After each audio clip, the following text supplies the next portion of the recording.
Have you heard Keir Starmer, the UK Prime Minister, has just said he's ready to send British troops to Ukraine? And I'm prepared to consider committing British forces on the ground. If my son was called up to war, I wouldn't want him to go and fight for this shower in Westminster and their ridiculous decisions. Well, the government failed. You could rip up that council tax bill because you would not pay a penny more than you paid last year. Yes, you heard it right.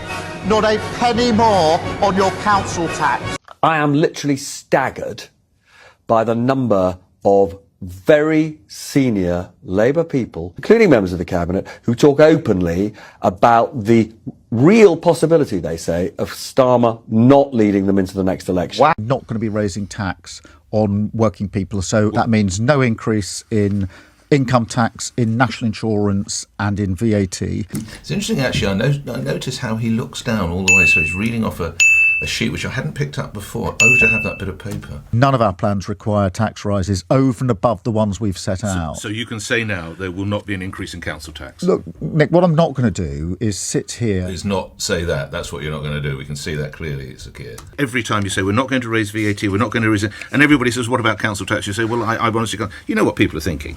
You're a bright bloke. Council tax will go up. Yep. And it was absolutely staggered there when I told him he was a bright bloke. None of our plans require Will a it go tax up or when rise. to go up, Sakir? None of our plans require a tax rise. No, Nick, because I do need to explain this.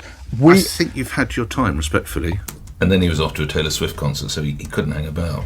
Do you see how it looks to some people that there's one rule for you in terms of being able to claim this stuff that other people don't have access to? But look, every day... Do you get it, though? Every day... Do you get how it looks? No, I don't... Spoke to many businesses. They've been working with us to get the Employment Rights Bill forward. Can you name a company, a few of them, that have welcomed these proposals? Well, we've worked with many of the companies. Name a few. I've worked with so many of them on this. I've had many roundtables, as has the business secretary, and they've very much welcomed the work that we've been doing on making sure that people... You must be able to name a few, because I can name all the companies, the recruitment companies, Hayes, Manpower, Randstad. They've signed the letter saying this is the wrong approach. You're going to put jobs at risk. Which are the companies that have welcomed your employment rights? Well, like I say, I've spoke to many companies. We've had many roundtables with them and we've been discussing it, and they've acknowledged that there has to be a balance and broadly welcomed it. We've made changes as opposed to, for example, on the probation periods when we listened to what business said. So we have the probation periods as well alongside the balance of rights from day one. Will you get me a list of those companies and then we can call them and say, do you welcome Angela Rayner's proposals?